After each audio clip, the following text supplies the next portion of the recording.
Alors, le sixième palais, donc, comme vous vous rappelez toujours que ce sont les palais de bas en haut, donc on monte, Be'echal Hashishi, et lui s'appelle le Echal Haratson. Alors, c'est une notion assez compliquée, le Ratson, on l'avait vu plusieurs fois, on verra d'ailleurs dans la lettre Resh, dans Arkakinoïm.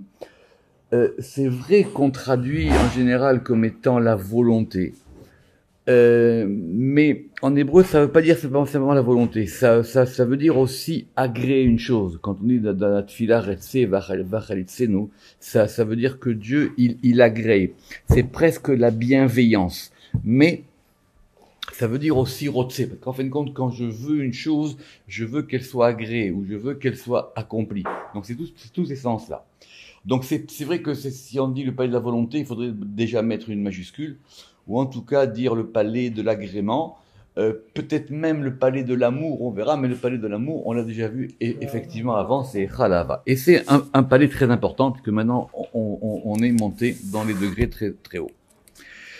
Alors pourquoi est-ce qu'il s'appelle Echal Haratson Mita'am ki bo talui et Ratson?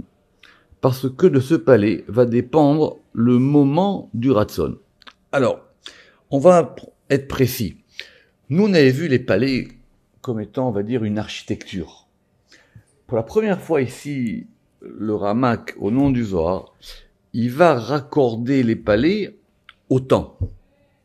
C'est quoi Et Ratson? Et Ratson, c'est une expression courante qui dit que c'est un moment d'agrément. C'est un moment où quand on fait une prière à ce moment-là, c'est un moment de bienveillance. C'est un moment où les choses sont bien faites.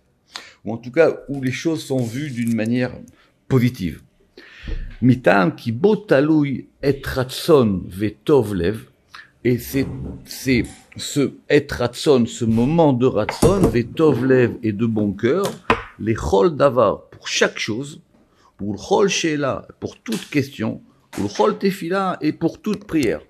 Donc quand une prière, ou comme il a dit une sheila ou une chose, elle est liée à ce palais, alors évidemment, elle est tout de suite bien vue, elle est tout de suite accueillie de manière bienveillante. Alors, comment est-ce que les palais ils vont se lier au temps? C'est une question à laquelle j'ai réfléchi cet après-midi. On va voir la suite, parce qu'il va donner un exemple à propos de Moshe. Mais on va dire que peut-être qu'à certains moments, il y a des palais qui prédominent. Mais c'est plus compliqué, évidemment, parce que si maintenant on commence à mettre ensemble les éléments du temps et les éléments des palais, on ne sait pas exactement comment ça marche. Donc, quelle est la raison pourquoi est-ce que ce palais, il est effectivement, on a dit Tovlev, le palais du bon cœur, le palais où toutes les choses, toutes les questions, toutes les prières sont reçues?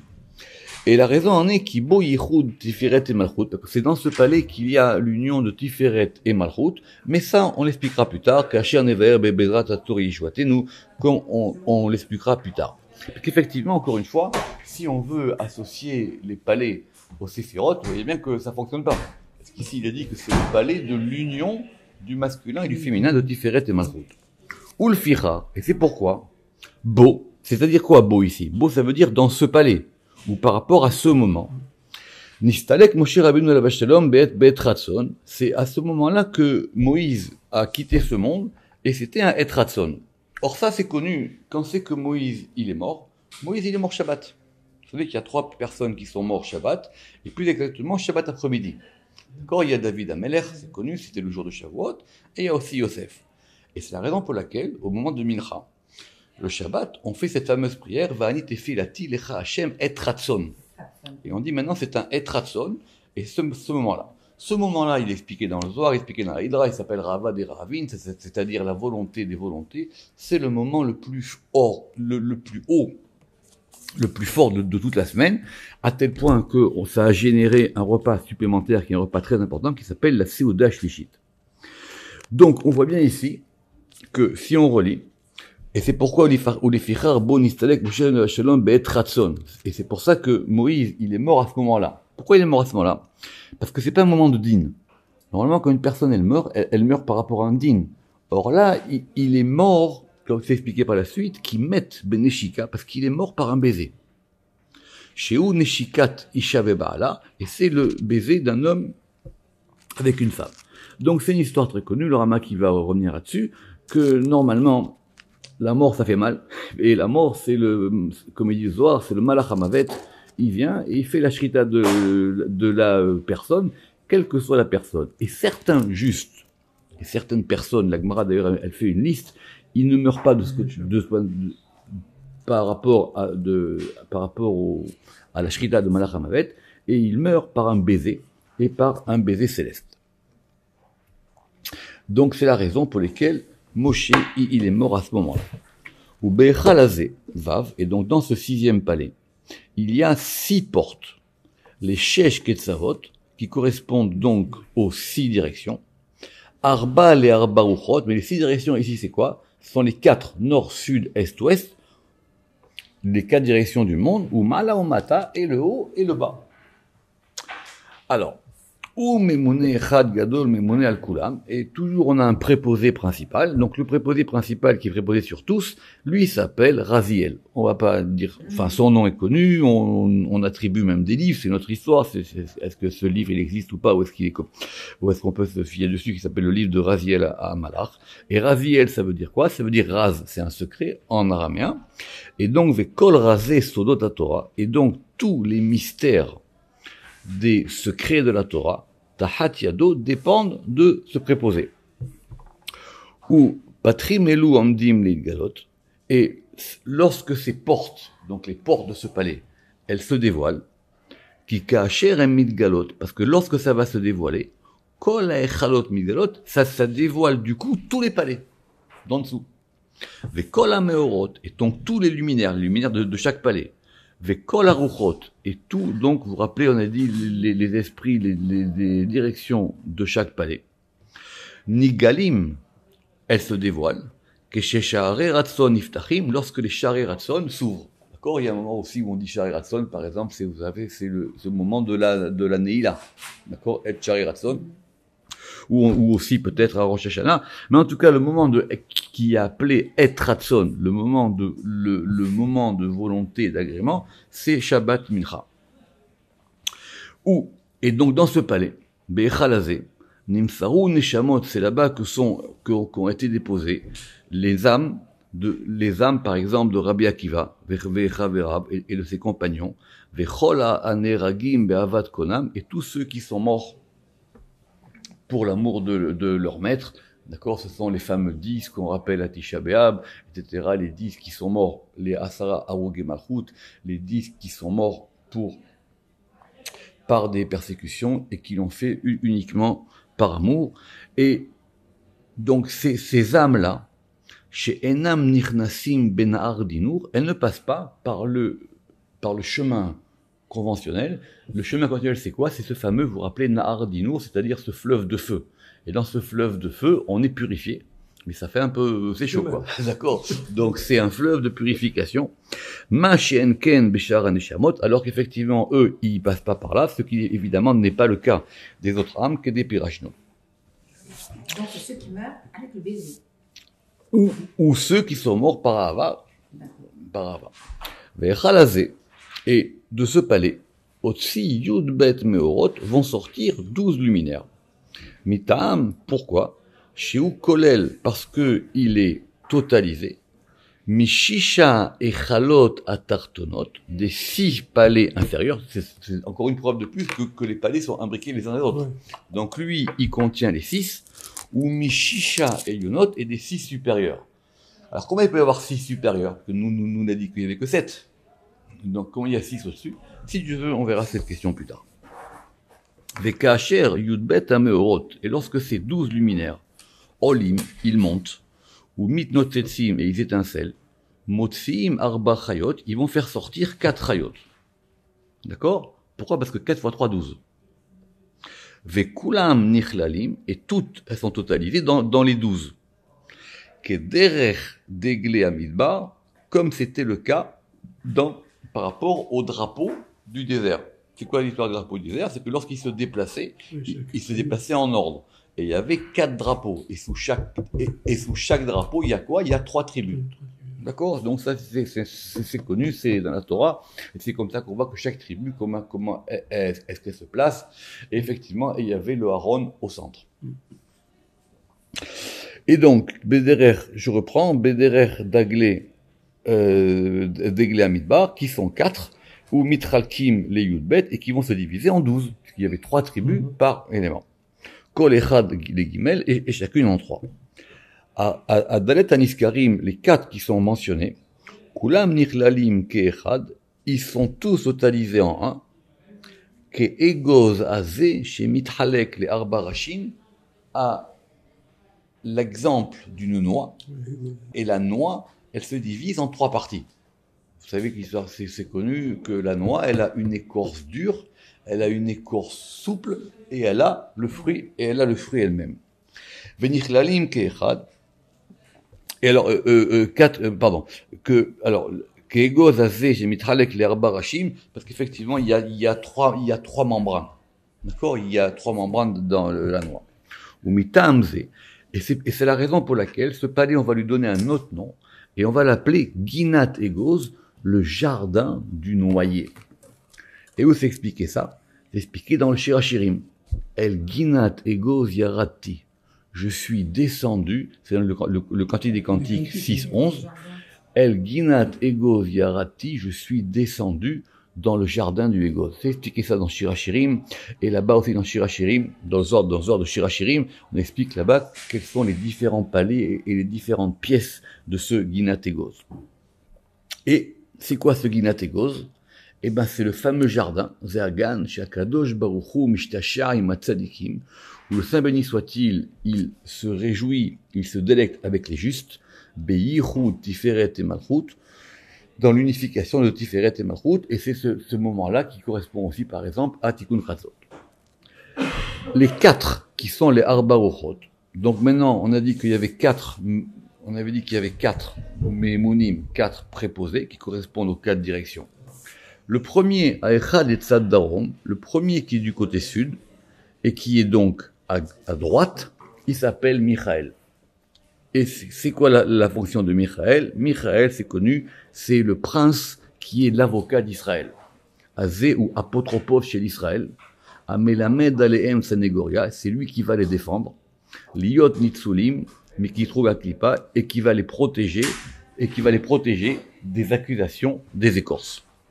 Vekacher Charav Betamikdash, et lorsque le temple a été détruit, Vegavrayad au Sirisha, et que c'est la main de ceux qui font l'iniquité qui l'a emporté, qu'est-ce qu'il a été dit dans Echa, à propos justement de Michaël, de cette force de la droite, et Shiv Achor Yemino, il a retiré en arrière sa droite. C'est-à-dire qu'il y avait pas de recède. C'est-à-dire lui, il pouvait pas agir.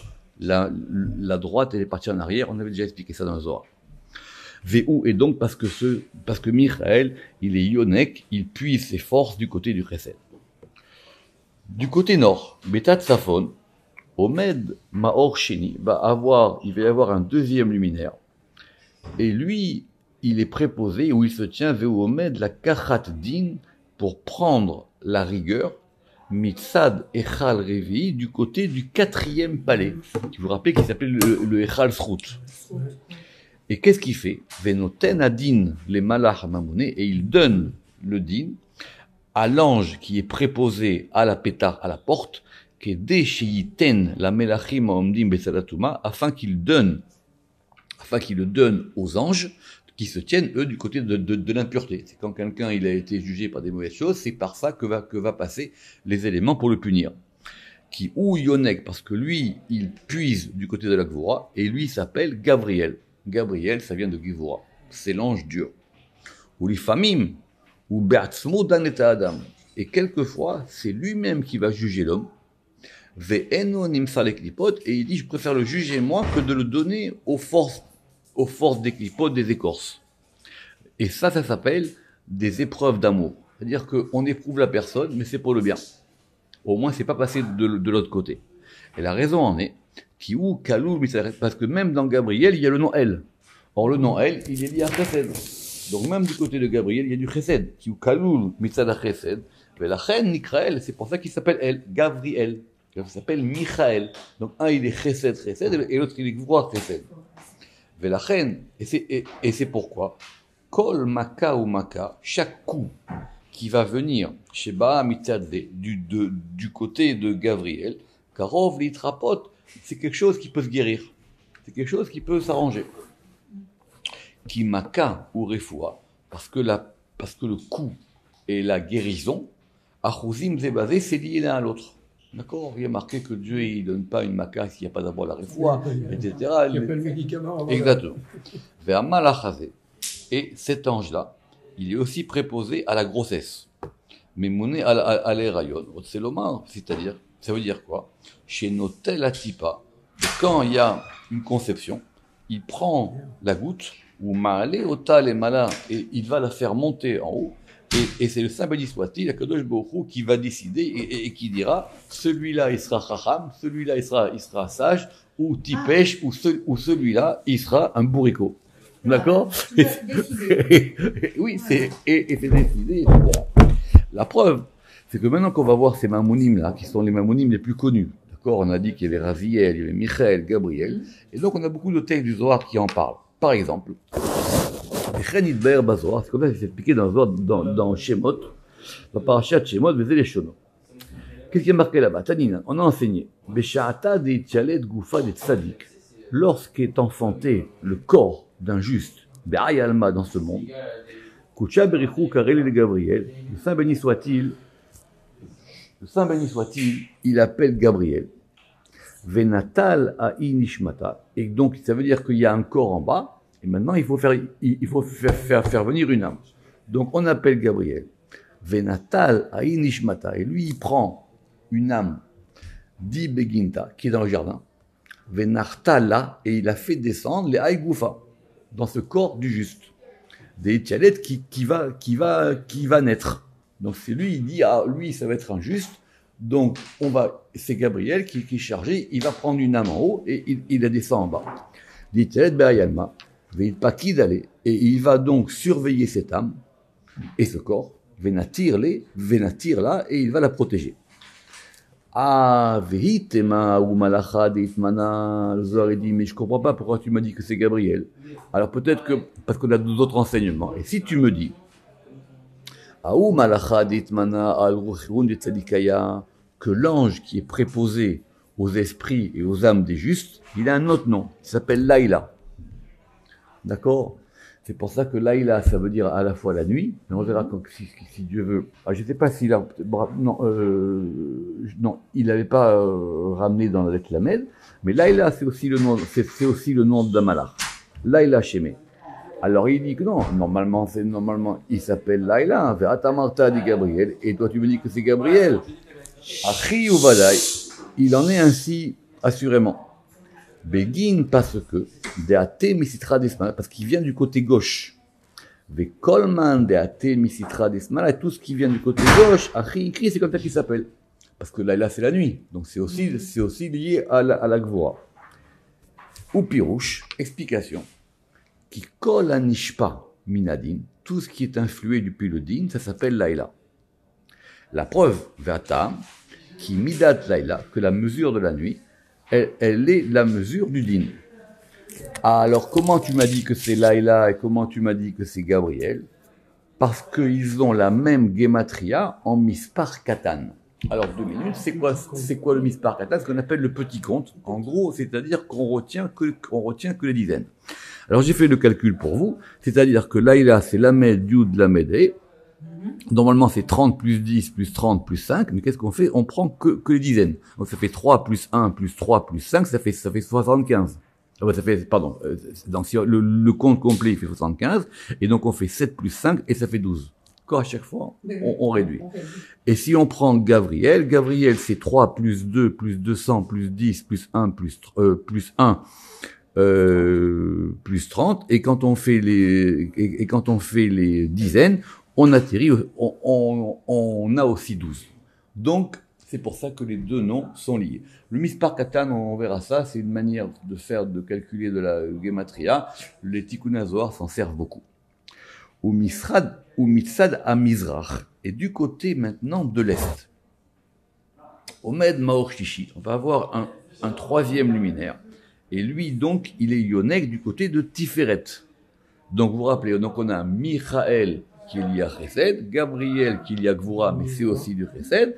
Et du côté de Tiferet, Ve'ou, et comme il est Tiferet, Ve'u ochez, lui, il est lié, et il est kolel, il totalise les deux, celle de droite et celle de gauche.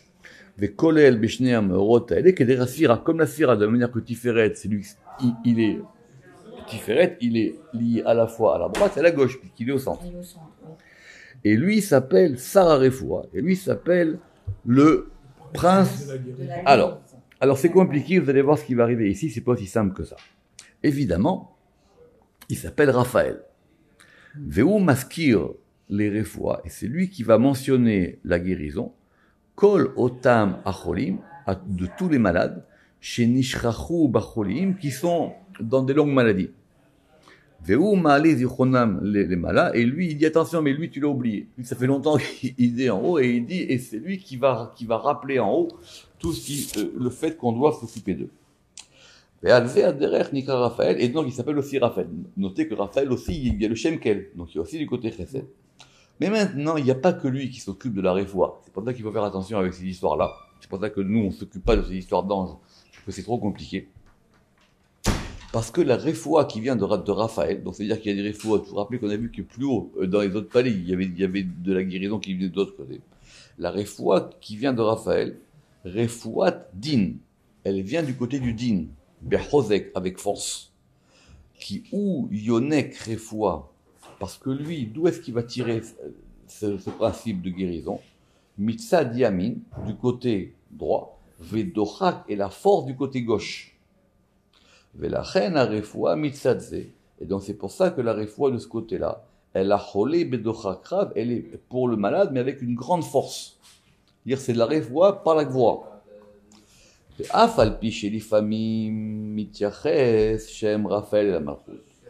Maintenant, le Rama qui ne peut pas ne pas poser la question que cette histoire d'attribution des anges par rapport aux sphirot, c'est très complexe. Très complexe, c'est pas aussi simple que ça. Il dit que c'est vrai que dans certains textes d'histoire, on trouve que Raphaël, il est lié à la Malchut.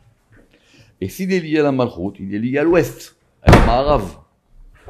Et Ntema. C'est pour ça que c'est pas aussi simple que ça. Pourquoi? Alors, quand il dit que si on veut maintenant mettre ensemble les choses, on peut dire effectivement Raphaël aussi, il est du côté de Maharav. Je rappelle entre parenthèses que le Ramak, il écrit un livre qui s'appelle Drouj Benyamin Melachim, qui s'appelle un livre complet sur les anges. D'accord? Et d'ailleurs, même sur Beth Azoar, j'avais ramené l'angéologie de Schwab. Là-bas, vous avez toute l'encyclopédie si ça vous amuse. Parce que, qui gamken, ou Shan Besod Tiferet, parce que là-bas aussi, il est du côté de Tiferet dans la Malchut, et Malchut dans Tiferet. D'accord? Donc, voilà, vous avez compris, c'est-à-dire que les choses sont liées. Ve'im kolve.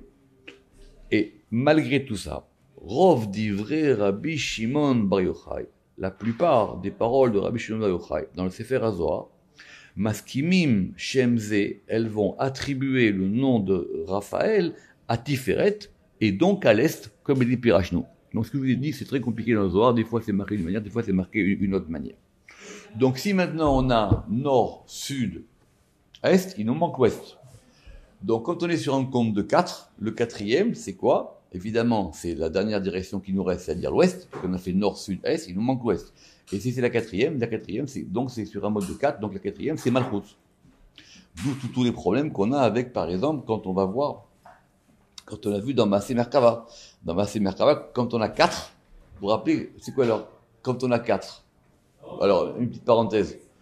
Donc, on a dit Shor. Bon, Shor en général, c'est Gvoura. Très très bien.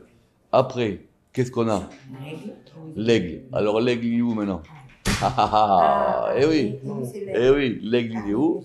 Et après, on a Arié. Admettons qu'on mette Arié Chesed. Admettons qu'on mette le Shor Gvoura. Et Adam et l'aigle. Vous faites quoi maintenant? Alors, si vous dites que l'aigle est Tiferet, alors Adam, il est Malchut. Alors, Adam, il est Tiferet. C'est pour ça qu'il vaut mieux pas rentrer là-dedans. Mais, il y a eu beaucoup de littérature par rapport à ça. Donc, du côté ouest, donc, on a donc une quatrième lumière. Et lui s'appelle Nouriel. Alors, il y a Nouriel et il y a Ouriel. Pas pareil. Évidemment, c'est quoi la différence? C'est que d'abord, il y a un Noun ou d'abord, il y a un Aleph. Et ce Nouriel, il est Ouriel. Alors, quelle différence il y a entre Nouriel et Ouriel? Veu Shaliach, Migimel Ameorot, Asher Zacharnu. Effectivement, comme c'est le quatrième, lui, il est l'envoyé des trois précédentes. Qui ou Neged Malchut, parce qu'il est par rapport à la Malchut, et la Malchut, elle est totalisée des trois premières, des trois séphirotes supérieures. D'accord? Si vous dites par rapport au Shem Yud Kevavke, Yud Kevavke, le Ke d'en bas, il reçoit des trois lettres d'en haut. Veka Asher Tinak Mitzad Yamin. Alors, lorsqu'il va puiser du côté droite, qui est le côté le Chesed, il va s'appeler Ouriel. Parce que dans Ouriel, c'est Milachon Or. Chez Ken, Lachon Or, elle a Yamin. Et donc, nous, évidemment, maintenant, on a vu plusieurs fois, et le Rama qui renvoie ici au Arkekinim, on a vu dans Arkekinim que Or, c'était lié à quoi? Or, c'était lié à Chesed. Chez Ken, Lachon Or, elle a Yamin, comme on l'avait expliqué dans Arkekinim. Et lorsqu'il va puiser du côté gauche, qui est la Gvura, il va s'appeler Nouriel. Quelle différence? Très bien. Alors, quelle différence il y a entre Or et Nour? Et on va terminer avec ça. Il dit, il est du côté de la Malchut. Alors, la Malchut, ici, puisqu'elle est liée aux trois autres, des fois, elle va puiser du côté droit, et des fois, elle va puiser du côté gauche. Quand elle puise du côté droit, elle s'appelle donc du côté du Chesed, donc elle va recevoir, et elle est elle-même un vecteur de Chesed. Là, ça s'appelle Ouriel. Ça s'appelle la lumière. Or, la lumière, c'est Chesed. Et lorsqu'elle puise du côté gauche, elle va s'appeler Nouriel. Pourquoi? Parce que Nour, ça veut dire la flamme. Donc, il y a une différence entre Or et Nour. Rappelez-vous le Nahar d'Inour. D'accord? C'est du côté du feu, c'est du côté de la flamme, c'est du côté de la Gvura. Milachon Nour Dalouk. D'accord? Très bien. Ve'inyan Amalach Chazen Nidrash Bazohar. Et comme ce sont des anges très connus, ça manque pas des textes ça manque pas des textes qui parlent d'eux dans le Zohar. Alors on va voir un texte qu'il faudrait réviser, qui est dans Parashat Shemot, qui est un texte très compliqué, qu'on fera la semaine prochaine.